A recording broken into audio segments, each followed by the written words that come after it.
I've been making wargaming scenery for over 25 years. I have played a lot of wargames on a lot of wargaming tables. Mates houses to hobby shops, massive tournaments all across the world. And I gotta tell you guys, your scenery sucks. Look, obviously not really, but also kind of yes. Everywhere I go, I see hobbyists battling the same issue. How to make wargaming tables look really good and yet be awesome to play on. It is of course a concept that I myself have been battling for years. I mean, look over here at this chunk of Helm's Deep. This board was a monster and altogether looks absolutely amazing, but trying to find ways to make it look this good and be playable was frankly kind of a nightmare. Now obviously building massive diorama quality layouts is kind of my whole thing here at Zorpazorp, so I am just always fighting this battle, but lately I've been craving a wargaming table that is perfection in both playability and aesthetics. So 7 months ago, I set out on a journey to make the ultimate wargaming board, a diorama quality display level tabletop environment that creates the most exquisite gameplay experience. So today we're not only going to build the greatest wargaming table of all time for me, we're going to find out what that might look like for you. My name's Lockie, welcome to Zorpazorp. I tried to lean, but I missed the lean. So our first decision is what to make, and there's really only one choice. The most classic wargaming table of all, a ruined city. And as I'm currently surrounded by a wealth of glorious fantasy scenery, I want a sci-fi landscape that could work for a whole range of grimdark, far future themed wargames. So let's build a sci-fi city. Now the biggest hurdle for making high quality scenery for all of us is the time and labor involved. So FDM 3D printed components are going to be a pillar of the build. But if you're not into 3D printing and prefer scratch building, don't run away, because the real takeaways from this board build are going to be the design choices that we make. Although when you see what I'm about to achieve with 3D printing, you might just change your mind. This journey began 7 months ago when Jacob from Conquest Creations was here in the studio to film some Helm's Deep battle reports, and Jacob and I were having a big laugh about how amazing and yet slightly insane it was to play on the Helm's Deep megaboard. And Jacob, who has designed a huge amount of his own digital files, challenged me to think on what my dream board would look like. Then I went down a design rabbit hole. This was the chance to build a really cool wargaming table in a fresh new style and hopefully help you guys play on some bloody good tables as well. It was really important that the design of the city felt cohesive, and so I wanted to base its design roots in real historical architectural reference. I've always been fascinated by ancient Rome, the culture, the architecture, the feats of engineering. And if it wasn't obvious by my wild gesticulating, I clearly have some Italian heritage. And so Zorp Sector Rome was born, a new Roman empire spanning the galaxy set in humanity's far future. Jacob and I pored over historical reference, looking at design principles and aesthetic trends in different Roman sites. We even sent Jacob over to Italy to gather some info on the ground. Our challenge then was to translate this historical foundation and launch it thousands of years into the future. In ancient Rome, depictions of social status permeated every level of their architecture, and we wanted the same for Zorp Sector Rome. At a macro scale, we would feature less ornate and regal detailing on smaller civilian dwellings like the Civis Tower, but our grander pieces such as the Triumvirate Arch and the Pantheon would be dominated by luscious iconography. But taking this concept even further on a micro scale, on the lower level of our buildings, the capitals or the top elements of our columns feature imagery of peasants and citizenry holding up the levels above, whereas the columns on higher levels of a building feature imagery connected to the martial powers and ruling classes of the new Roman Empire. With our design principles roughed out, we got stuck in, with Jacob, his lead sculptor Zhao, and myself jumping into Blender and waging a design war, smashing and shaping blocks of amorphous grey into a sci-fi Roman civilization. As you guys would have seen in the last few videos, we started building our design language, various pillar styles, wall panels, doorways, elements that would be consistent throughout the entire Zorp sector. Then here in the print studio, I fired up the Bamboo H2D and went absolutely berserk, printing off these individual elements to make sure that they not only printed nicely, but also worked as we had envisioned. There can be a lot of difference between what something looks like in Blender and how it turns out as a 3D printed object.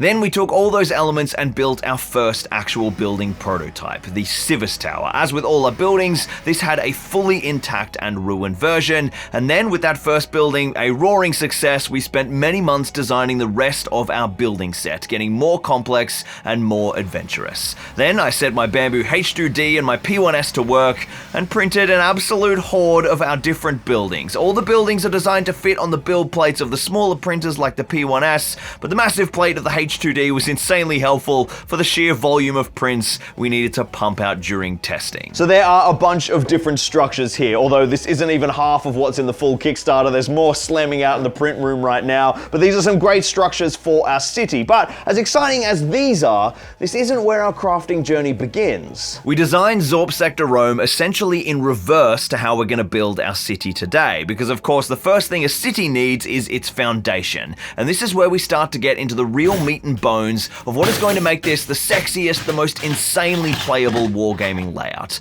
These are our city floor tiles, 6 by 6 inch squares, and with a 2-inch adapter, so we can essentially make any board size that we want. We wanted them rich with texture and detail, but flat enough that we don't get any wobbly models like certain over-detailed floor tiles we all know, and we can really easily mount buildings and scatter terrain onto their surface. So we've got our city floor tiles, and we've got some buildings to stick on them. We must be ready to build. Absolutely not. So this is where most city wargaming tables kind of fall apart. Just a sheet of ground texture and a bunch of buildings dumped on top is actually quite difficult to get looking good, and quite quickly the gameplay becomes pretty stale. So now we're starting to get into the important design concepts. Now obviously this video is just shamelessly promoting the Zorp Sector Rome Kickstarter, and I am more than happy to own that. But the reason we have made the files the way we have is because of these important design principles. The key is to think of your city in 3 layers: the base city floor, a city foundation mid-layer, and your buildings. This is the Zorp Sector Rome city plinth system, and it's going to give us exactly what we need to create our mid-layer. These plinths are raised terraces of city flooring. The different variations of plinths allow us to create any shape of raised city foundation, and the stairwells make them super accessible for units to traverse. Suddenly, we've got our first layer of highly playable verticality, and now we have this beautiful aesthetic created by the 3 layers, with our city floors, our plinths, and then our buildings will sit on top. This shape is just so damn pretty, but the gameplay benefits are crazy. As we all know here at Zorpazorp, I'm obsessed with walkways between buildings, so naturally the entire Zorp Sector Rome building set has an integrated walkway system, but these plinths are the same height as our building levels, which means we can not only have buildings that are on and off the plinths still connecting via walkways, we can even have the plinths themselves have walkways and bridges that connect to the buildings. This whole system just makes traversing through a highly vertical gaming landscape a really natural and easy gameplay experience, and verticality just adds so much to every wargame as long as the scenery doesn't make it a massive pain. So design principle 1 is to build our city in layers. For design principle 2, we actually need to get crafting, and to do that, we're gonna need a little bit of help. So right now is actually a week before the Kickstarter launches, and Jacob from Conquest Creations, my partner on Zorp Sector Rome, is flying from Australia to New Zealand to help do one massive push towards the deadline. 4 hands are better than 2, and in an ideal world, we want this board fully finished before the Kickstarter launches. Oh good, I'm literally in shot standing. I'm just so tall. I'll just start like this. Power squat. Oh yeah. So we got a lot of our plinths and stuff. I think the first job is like playing with city layouts, but I haven't sculpted any roads yet. Yes. So how about you stay in here, you play with toys, Okay. and I'm gonna jump into the office and start working on those roads. Let's do that. Now, we knew that producing our own STL Kickstarter was going to require a huge amount of 3D printing. All of the files need to be rigorously tested, tweaked, adjusted, tested again, and when I told the legends at Bamboo Lab about the project, they were so excited to support it and armed us with the ultimate all-in-one personal manufacturing hub. This is the Bamboo H2D, and this absolute monster is so much more than just a 3D printer. It is a dual nozzle FDM printer, a laser cutter, a laser engraver, and a digital cutter, all in one mega package with a monster print bed. It has just been an absolute workhorse for us on this project. The H2D is essentially the reliability and the speed of the P1S with a massive print bed, not to mention all the other features. Having such insanely reliable printers has been essential. When you're testing your own files that you're sculpting, you can't afford to be dealing with malfunctions functioning printers, and as always, these Bamboo printers have been absolutely flawless across both my Bamboo machines, the H2D and the P1S. On a range of projects, I'm at almost 3,000 print hours without a single misprint. Now that is insane reliability. So let's put some of these prints to use. So time to activate City Planner mode, and this city foundation from Zorp Sector Rome is obviously totally modular, but instead of having all the pieces loose, I want to build a series of larger city tiles that can still be combined in a massive variety of city layouts, but are also really easy to transport and don't take anywhere near as long to set up. An important part of a board being playable isn't just its effectiveness for gameplay, it's the logistics of actually getting a damn game played amongst work and parenting 3 children. 2-foot tiles made by 16 of the 16-inch floor tiles, and then by placing the plinth system exactly in line with those floor tiles, we can keep the entire tile system perfectly modular with some clever choices for our plinth layouts. Safe to say this is absolutely working. Let's rip the buildings back off now and start gluing all of our modular city tiles. The foundation of the city tiles will just be sheets of rigid skinned 30mm XPS foam, super strong and really lightweight, and by cutting them slightly smaller than 2 feet, we will ensure that our tiles tessellate nicely. Our first tile is going to be very simple, mostly just flat city floor with one little corner tile plinth right on the edge. Tile 2 gets a bit more interesting with a 2x1 plinth shape on one of the corners,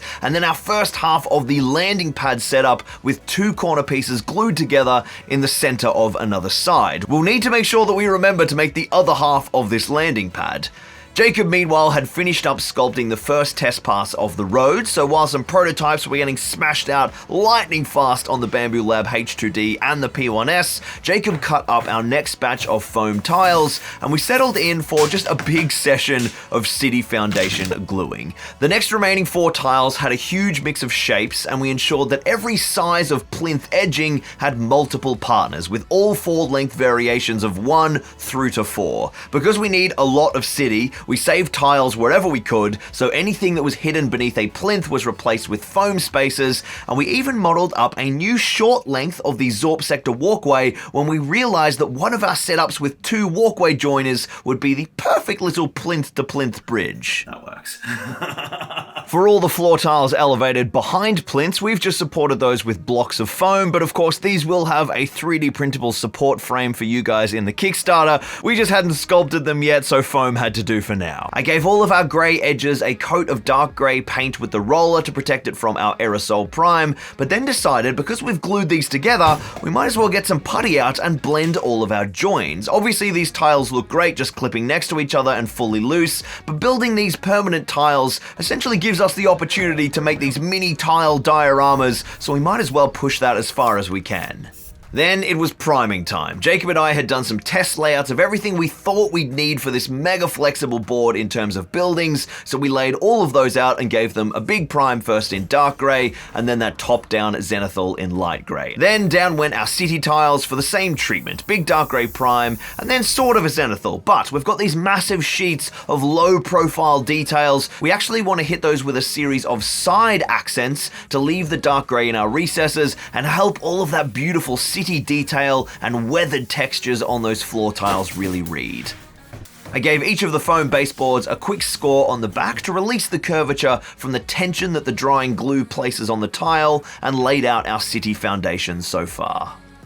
My favorite part of this whole set might be the plinths.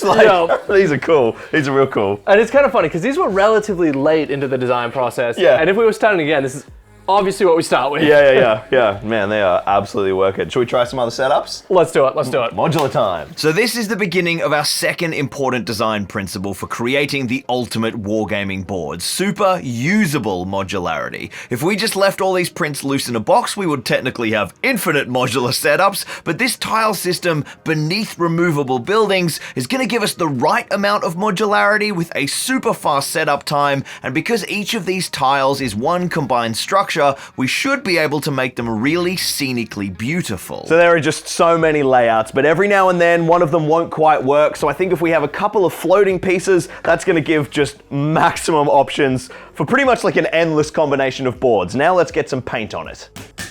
I'm going to start with 4 swatch tiles here because I really want the right scheme for the city, and I essentially tried a big mix of different metallics, a few accent colors, and essentially whether or not the recessed grates should have a black base coat for extra shadows, and after the final wash, I made my selection, and now the real work begins.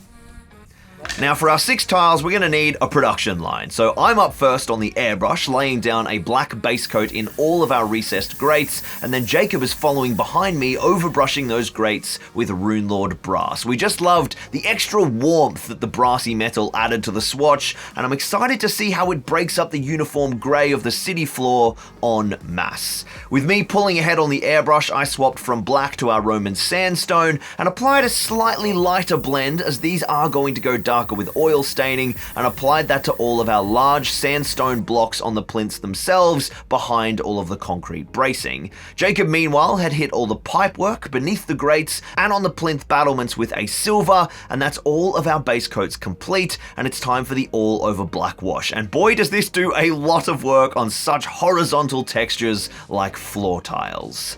Then before we take the painting to any further detail, we wanted to pick what would be the master layout that we used for the cover of the Kickstarter page and the first layout to get featured in the trailer, and decided the best way to show off this board would be to place some foam risers under the back half of the board to create a mega 3-tiered city, which is also going to be awesome for gameplay. We put down all the buildings we'd need except for the massive Pantheon structure, which still needs to be printed, and many of the structures are currently still only primed, and decided to expand the board with a few extra floor tiles and loose plinths. Pretty much everything on this table that isn't painted, I am going to go and paint right now. Yeah, nice, awesome. All right, I'll start working on the last bits of extra board just to get this setup optimized. I think let's get to work. Yeah, and someone has to print that. Oh, yeah. I decided that 4 1x4 panels would actually be super useful moving forwards for this layout, as they can combine nicely into a normal 4x4 panel when needed, but would also be perfect for situations like this where we want extra space up front, behind, or in between the larger tiles. They'll also help integrate our road tiles, as we'll see later on. Then redressed the full foundation layout on some snazzy tablecloths and got ready to add the real life to the city board with the crucial final details. First, I'm really loving the brassy warmth from those recessed grates. Just as we hoped, en masse, it adds so much to the board, so I just couldn't help myself, and I wanted to add a bit more of this tone to the scheme, so I reprimed a bunch of the large plinth exhaust grates with black, and then gave them a brassy base coat, this time just using my metallic Sharpie. The plinths have these awesome light features as well, so I just couldn't resist some OSL detail here. It's gonna help really break up the gray, I think. So a first coat of white through the airbrush on all of our little spheres, overspraying a little bit for some of that light splash, and then I came back over them with a yellow ink to create some subtle splashes of warm yellow light bleeding over our city.